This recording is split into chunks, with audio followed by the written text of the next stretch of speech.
आखिर बीएसटीसी और पीटीटी परीक्षा होगी या नहीं होगी, इसी बात को लेकर प्रदेश भर के परीक्षार्थियों में असमंजस की स्थिति है। आखिर बीएसटीसी के लिए आवेदन पत्र कब तक मांगे जा सकते हैं, या फिर पीटीटी भर्ती परीक्षा के आवेदन मांगे जा चुके हैं। लॉकडाउन के बाद एक बार फिर से आवेदन मांगने की बात राज्य सरकार के द्वारा कही गई है। आखिर दोनों ही भर्ती परीक्षाओं के लिए परीक्षा कब आयोजित होगी, इस बात को लेकर प्रदेश भर से परीक्षार्थी असमंजस की स्थिति में हैं। साथियों, आपको स्पष्ट रूप से बता दें, कल वीडियो कॉन्फ्रेंस में ये बात स्पष्ट हो चुकी है कि अब बीएसटीसी और पीटीटी दोनों ही परीक्षाएं 12वीं परीक्षा पर डिपेंड हैं। कल वीडियो कॉन्फ्रेंस में मुख्यमंत्री जी ने और शिक्षा मंत्री जी ने इसी बात पर जोर दिया कि 12वीं की जो परीक्षाएं हैं वो अब सीबीएसई बोर्ड पर छोड़ दी गई है।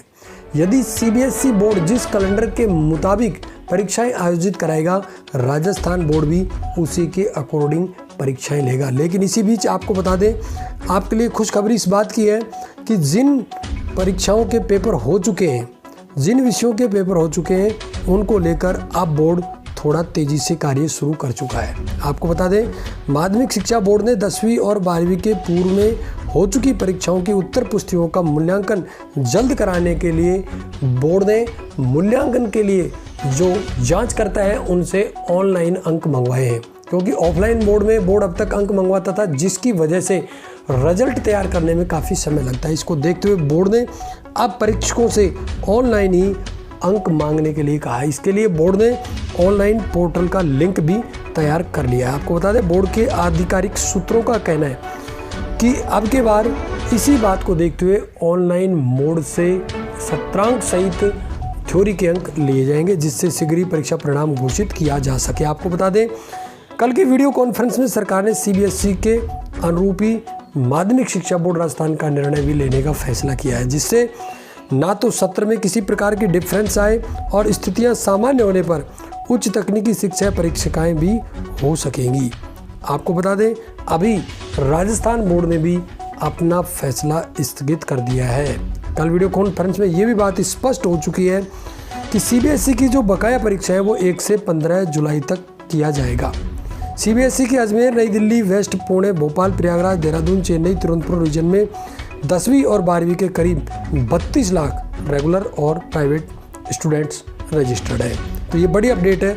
हमारे राजस्थान के बीएसटीसी और पीटीटी के परीक्षार्थी इसी बात को लेकर असमंजस की स्थिति में कि आखिर बीएसटीसी पीटीटी परीक्षा होगी भी या नहीं होगी। साथियों, सबसे पहले हमारे बीएसटीसी के साथी समझ लें कि बीएसटीसी की परीक्षा के लिए आप 17 मई के लॉकडाउन का इंतजार करें। मैं पहले भी आपको ये बात स्पष्ट कर चुका था कि बीएसटीसी परीक्षा डिपेंड करती है 12वीं बोर्ड परीक्षा पर।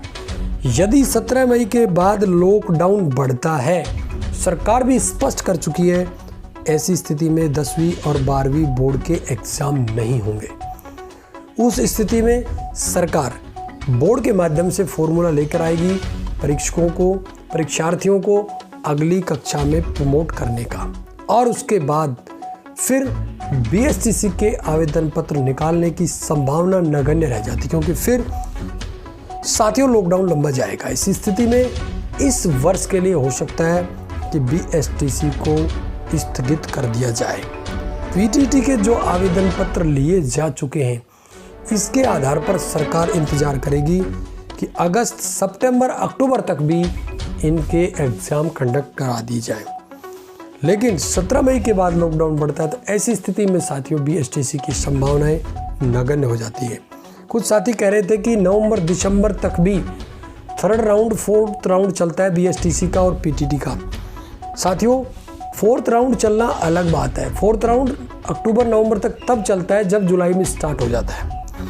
अगर 1st राउंड ही नवंबर, दिसंबर में चलेगा तो फिर सेशन कब स्टार्ट होगा, ये कोई तर्क संगत बात नहीं है। मैं आपको स्पष्ट कर दूं, 17 मई के बाद यदि लॉकडाउन बढ़ता है तो आप समझिए सीबीएसई पर संकट है।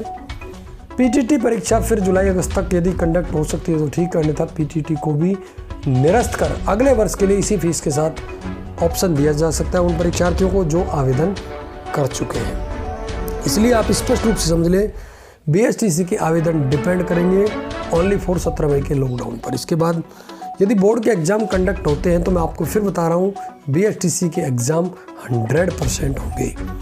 BSTC के एग्ज़ाम यदि बोर्ड एग्ज़ाम निरस्त कर दिया जाता है तो BSTC एग्ज़ाम भी निरस्त होने की संभावना ज़्यादा है। हमारे BSTC के और PTT के जो साथी स्पष्ट रूप से समझ लें। फिर भी आपकी कोई क्वेरी है, कोई बात है, जिज्ञासा, आप कमेंट करके ज़रूर बताइएगा। आपके कमेंट के आधार पर हम आपके जवाब का, आपकी जिज्ञासा के समाधान का प्रयास करेंगे। आज की वीडियो में साथियों में इतना ही। नमस्कार।